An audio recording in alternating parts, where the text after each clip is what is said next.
नमस्कार, मैं हूं अनुराग और आप देख रहे हैं जनता मंच। देखिए, एनडीए चारों सीटों पर बिहार में लगभग जीत चुकी है। जी हां, 3 सीटों पे तो सिर्फ औपचारिक जीत का घोषणा करना बाकी है। बाकी 3 जगहों पे जो है वो एनडीए ने जीत दर्ज कर लिया है। कहा जा रहा था कि बिहार विधानसभा का जो चुनाव है 2025 का, इससे पहले ये उपचुनाव है और ये उपचुनाव सेमीफाइनल है कहीं ना कहीं से 2025 के लिए। और देखिए, आपको मैं बताना चाहता हूं, सबसे बड़ी अपडेट आ रही है इस वक्त।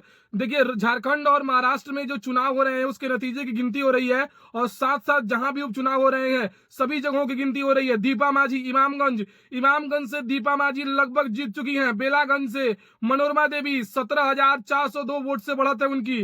तरारी से विशाल प्रशांत बीजेपी से थे, तरारी से विशाल प्रशांत थे और एनडीए के ही उम्मीदवार थे और विशाल प्रशांत भी जीत चुके हैं। रामगढ़ से जो सबको चौंकाते हुए, ना ही तेजस्वी यादव की पार्टी, ना ही जो है प्रशांत किशोर की पार्टी जनसुराज और ना ही भारतीय जनता पार्टी है एनडीए का कोई खेमा, सतीश यादव हाथी छाप 170 वोट मायावती की पार्टी से। जी हां, बहुजन समाजवादी पार्टी से 170 वोट से आगे हैं, लेकिन ये कभी भी पीछे हो सकते हैं और लगभग बिहार के चारों सीटों पर हम कह सकते हैं कि जो है वो एनडीए का जो उम्मीदवार है वो जीत चुके हैं। प्रशांत किशोर की जनसुराज पार्टी की कहीं ना कहीं से बिखराव हो चुका है। देखिए, कहा जा रहा था कि प्रशांत किशोर का पहला चुनाव है, राजनीति के रणनीतिकार माने जाते हैं, तमाम जगहों पे उनकी बातें चल रही थी कि प्रशांत किशोर जीतेंगे। ऐसे में जमीनी स्तर पर प्रशांत किशोर की पार्टी को लोगों ने नकार दिया है। मोहम्मद अमजद जो बेलागंज से उनके उम्मीदवार है, तीसरे नंबर पे थे और तीसरे नंबर भी रह गए हैं। देखिए, कहा जा रहा है, लगातार ये बात चल रही थी कि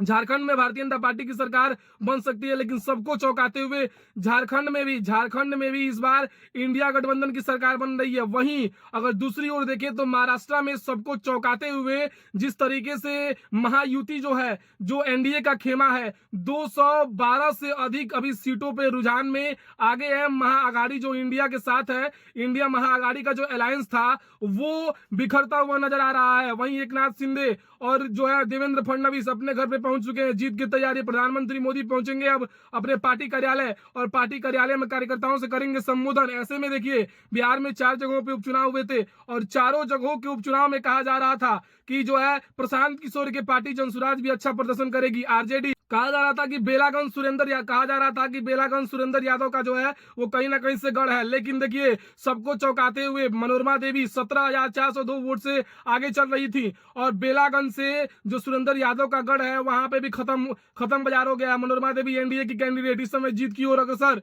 और तरारी से विशाल प्रशांत जीत चुके हैं, इनकी औपचारिक घोषणा भी हो चुकी है। और दीपा माझी इमामगंज से आपको पता होना चाहिए कि जो हिंदुस्तान अवाम मोर्चा के हैं दशरथ, आपको पता होना चाहिए कि जो हिंदुस्तान अवाम मोर्चा पार्टी के हैं जितन माझी उनकी बहू हैं और उनकी बहू भी इमामगंज से जीत रही है। वहीं रामगढ़ से भी लगभग एनडीए के कैंडिडेट जीतता हुआ नजर आ सकता है। ऐसे में देखिए, तमाम बातों को चौंकाते हुए प्रशांत किशोर भी फुस हो गए हैं और तेजस्वी यादव की पार्टी भी फुस हो गई है। अब इससे जो रास्ता है वो साफ होगा आने वाले विधानसभा के चुनाव की।